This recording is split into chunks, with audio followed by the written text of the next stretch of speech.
Hello everyone, myself Dr. Komal Saraf and I am from Prayosha Tutorials. I will be teaching you all about cell, the unit of life. Now this topic I have chosen because it is common for 9th as well as 10th standard. And this is a little haunted topic because there are too many things to remember. There are different parts of the cells which we have to remember.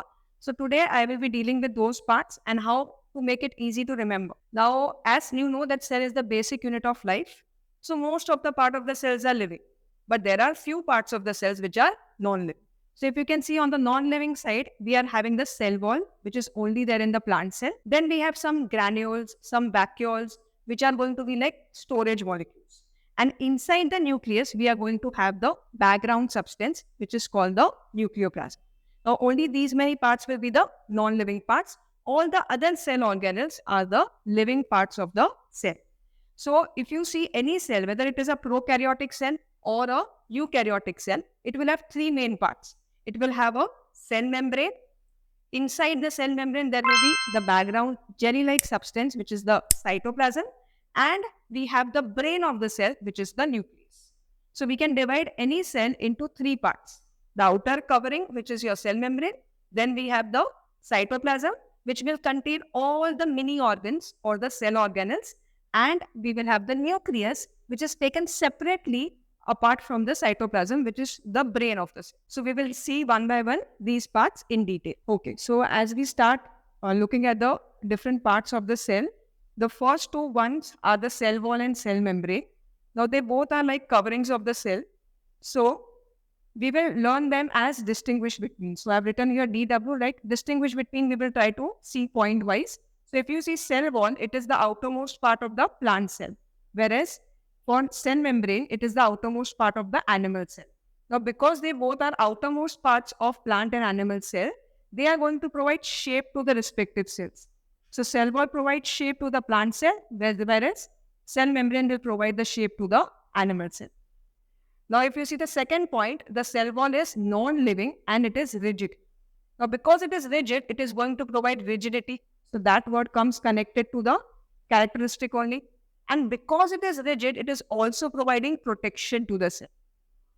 So from one characteristic, you can remember two functions of cell wall.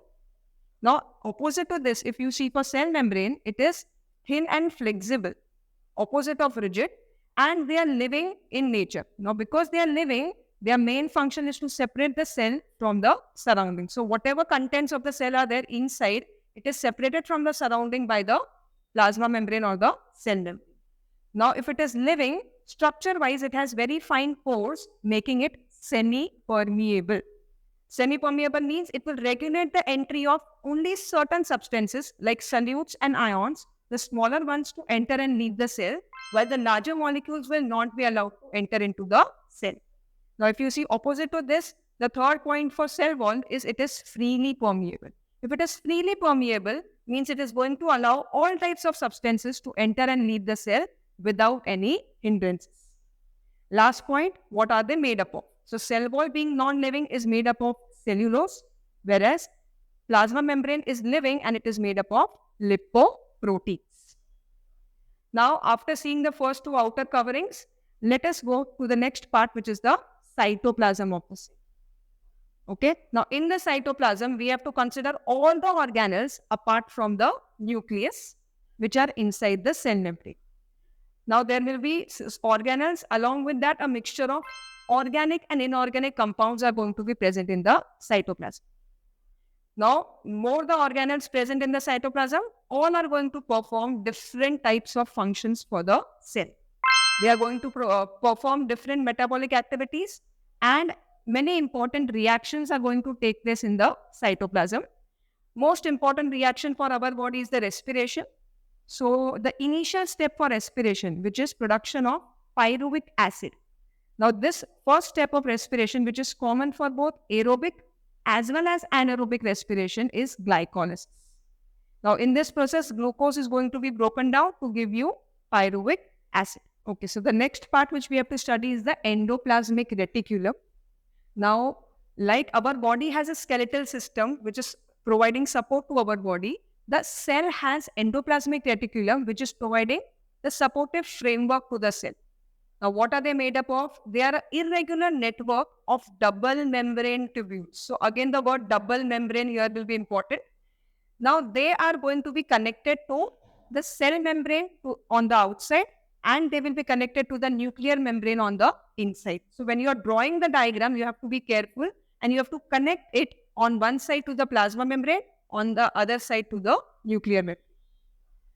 Now, there are two types of endoplasmic reticulum based on presence and absence of the ribosomes. If the ribosomes are attached, they are called rough endoplasmic reticulum. If they are not attached, they are called as smooth endoplasmic reticulum. Now, because there are two types, they are going to produce two different things for us. As we know, ribosomes are known to produce proteins. So, rough ER is going to produce proteins, and the smooth ER are going to produce fats or lipid molecules. Now, both of them which are produced are going to be synthesized as well as transported to the other parts of the cell wherever they are required. Now, connected to the endoplasmic reticulum, we are having the Golgi apparatus or the Golgi body. In animals, we call them Golgi body, but in plants, we call them as dictyosomes. Now, structure-wise, if you see them, they are flattened membrane sacs, and they are going to contain tubules or pancake-like structures, which are going to be called as cisternae. Apart from the stacks, they have circular structures up and down at the beginning, at the end. They are called the vesicles and the vacuoles. So what is the function of Golgi apparatus? They are like the postman or the delivery person for us. And whatever the proteins, hormones are synthesized by our body, the secretion part is done by the Golgi apparatus. Now, either they will deliver it inside the cell, or they will fuse with the cell membrane and they will secrete the substances out of the cell. Last function is, it is going to be part of acrosomes, which are the head of the sperms. So if you have seen the normal human sperm, it is having the head part which contains acrosome. This is going to help it to fuse and meet the egg cell and form the zygote. So thus it helps in the very important process of fertilization. Okay, the next organelle is very interesting. Why am I calling it interesting? Because they are the lysosomes, and they are also called the suicide bags for the cell. Okay, now from how are they made? They are budded off from Golgi bodies. So the Golgi bodies are giving out lysosomes, and the lysosomes are made up of 40 different enzymes which are hydrolytic in nature. Hydrolytic means they are going to be breaking down substances very easily. So the main function of it is intracellular digestion. So whatever stored food is there in the cells, that is going to be broken down by the lysosomes. Second one, destroying the foreign substances like the germs if they enter our body. Third one, if the cell becomes old or injured, then they are going to be destroyed. They are going to destroy the organelles. Now, how will they destroy? They will themselves burst open, release all the enzymes in the cytoplasm, and that is how all the organelles are going to get killed. The last function for lysosomes, when we are in the embryonic form, in the mother's womb, we have more of cartilage and less of bones.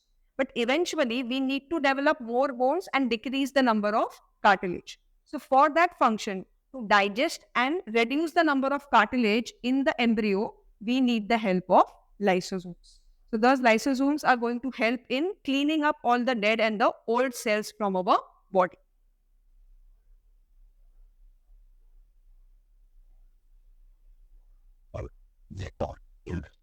Yeah. Okay. Let's go to the next part of the cell, which is the centrosomes. The centrosomes, which are present only in the animal cell. Now, because they are present only in the animal cells, they are going to be helping in something called as cell division. Now, C for centrosome is doing the main function, C for cell division. Now, whenever a cell becomes old, it needs to form a new cell by dividing into two. So, a region surrounding the centrioles is the centrosome. It is not having a membrane of its own, but it is containing one or two centrioles. So, centrioles are located in the centrosomes and they are near the nucleus. Now, centrioles are going to give out microtubules which are going to form a star or a ester-like appearance. And these microtubules further extend to form the spindle fibers. And these spindle fibers They are going to hold the chromosomes and help in the cell division. More details about this we will study in another chapter in 10th standard. Next is the plastids, which are only exclusively present in P for plant cells. Now, plastid means pigment containing cell organelles. The most common plastid is chloroplast, which contains the green pigment chlorophyll. Everyone knows chlorophyll is going to absorb the solar energy and help in the formation of glucose by photosynthesis. Now, because they are going to do photosynthesis, they are also called the producers of our ecosystem. So, plants are called the producers of the ecosystem. Now, if you see the structure of the chloroplast, it is disc-like in structure, as the diagram is showing you, and these discs are called thylakoids. And the exact location for chlorophyll is inside the disc-like structures. Now, they are again double membrane. If you remember, even the mitochondria was double membrane, and they are background substances made up of proteins. And like mitochondria, even the chloroplast is going to have its own DNA. Now, if it has its own DNA, again, it will have ribosomes also to make proteins. Other two types of plastids are chromoplast and leucoplast. Chromoplast, as the word chrome is suggesting you, means colors. So, it is imparting colors to flowers and fruits. Now, different pigments are present in these chromoplast. One of them is xanthophyll. Xanthophyll starts with X, and after X comes Y. So, easily you can remember the color. Xanthophyll is yellow in color. Second pigment is carotene. Now, from the word carotene, we can remember carrot, and we have two types of carrot, orange and red. So, that is the color orange and red, which is given by carotene. Now, what is the use of the chromoplast? The chromoplasts are helping in pollination of the flowers and dispersal of the seeds. So, whichever insects, birds, they are visiting the plants, they are attracted by the colors, and then they are helping in pollination and dispersal of seeds. The last type of plastid is your leucoplast. Now, leuco means colorless. So, they don't have any pigments. The main function is to store the excess food for the plants, which is in the form of starch molecule. Then the next and the last part of the cell is your nucleus, which is the living part of the cell. So, the next part, which is the most important brain of the cell, it's the nucleus of the cell, and it is the largest cell organelle. Mostly, it is spherical in shape, and it is located in the center. It has a nuclear membrane surrounding it with some pores to allow the substances to enter and leave the cell. It contains a thread-like structure called chromatin fibers, which are made up of DNA. So, these chromatin fibers are nothing but the structures which are going to condense and form the chromosomes. Now, the human cell has 46 chromosomes. So, there will be 46 chromatin fibers which will come together, condense to form the 46 chromosomes during cell division. And they are made up of DNA. Now, what will be the function of chromosomes? The chromosomes are bearing the genes which are controlling the hereditary characteristics. And this hereditary information is going to be passed on from the parents to the offspring. Apart from this, nucleus is going to do the overall, it is going to control overall all the activities of the cell, regulating all the functions of cell organelles. And if you remove the nucleus, then you can say the cell will die. The last part, which is inside the nucleolus, is nucleus is the nucleolus. A nucleolus is either it is singly present or it can be more than one present, round structures which are inside nucleus. Function of nucleolus is producing ribosomes. Now, where did we study about ribosomes? We saw that they are the protein factories of our body. So, directly or indirectly, if you see, the nucleolus is responsible for protein synthesis. Because if the nucleus does not produce, nucleolus will not produce ribosomes, then the ribosomes will not be able to carry out the process of protein synthesis.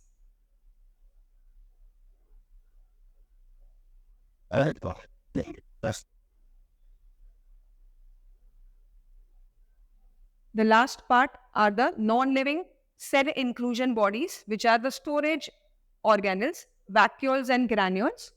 Now, vacuoles are clear spaces which are seen in the plant cells, because plant cells have very huge vacuoles as compared to animal cells, and the liquid part is called the cell sac. The covering of the vacuole is called tonoplast. Now, T for tonoplast helps you remember T for turgidity. So the main function for vacuoles is providing turgidity to the plant cells, and this is going to cause the pressure to be generated, which will go against the cell wall. Now, plants don't have the internal muscles, the skeleton to give strength. So turgidity is going to provide strength to the plant cells. The plant cells are firm. They have mechanical strength because of turgidity. Apart from this, vacuoles are going to store water and waste and food materials, and they also have some pigments called as anthocyanins. Now, anthocyanins are which color? Blue, purple, sometimes red in color. These are going to provide colors to the fruits and vegetables. The last is the granules, which can store either the fat molecules or the glucose molecules. Now, excess of glucose is stored as starch in the plant cells. Excess of glucose is stored as glycogen in the animal cells. And these are small particles, non-living, mainly used for storage purpose.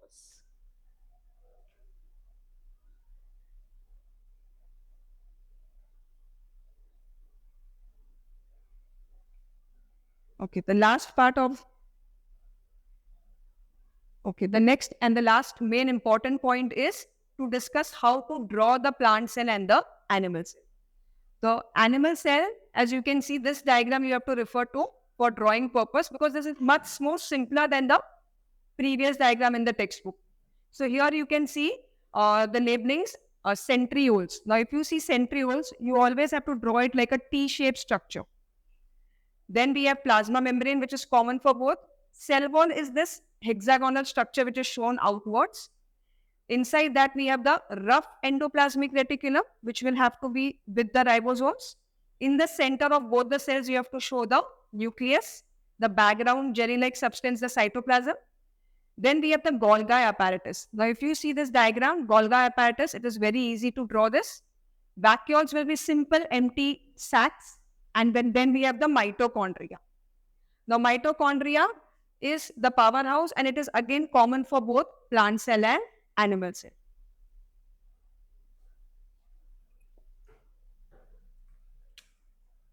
Now, just to show you how to draw the mitochondria, now if you draw a oval shaped structure, inside that you have to draw the infoldings like this.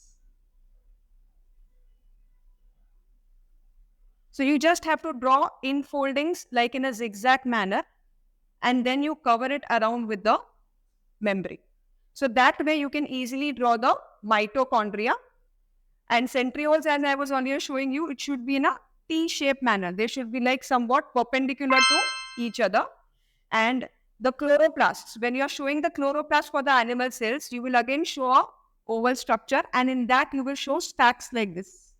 So you can show stacks like this. This is much simpler version of drawing these organelles for the plant and the animal cell.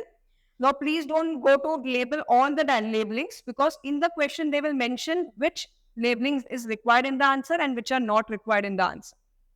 The last diagram is shown here for the bacterial cell, which is the prokaryotic cell.